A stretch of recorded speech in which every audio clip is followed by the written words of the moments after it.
How to get 50% off American Airlines coupon code. Let's get started. Launch your preferred browser. Over here, you're going to find the search box. Type in American Airlines coupon code and then search for it. Different website links will appear. Navigate to this one website option, couponfollow.com.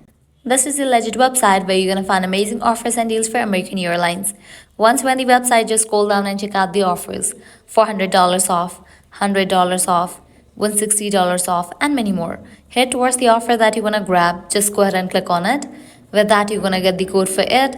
Make sure to check the expiration date of the code, whether it is valid or not. If it is valid, copy it, then click on Redeem at American Airlines. You'll be directed to the official website of it. Once you're on the website, you can book your flight and check out. In the checkout page, you're going to find the section of codes. Over there, type in your code and confirm it. With that, you're going to get the discount. Likewise, you can also give a try to other offers, as in this website, you're going to find tons of offers and deals for American Airlines. To grab any of the offer, you have to use same exact steps.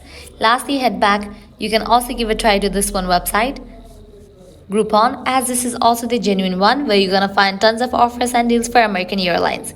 So this way you can easily get up to 50% off American Airlines coupon codes. At the end, if you guys find this video helpful, don't forget to like, share and subscribe to our channel. Thanks for watching.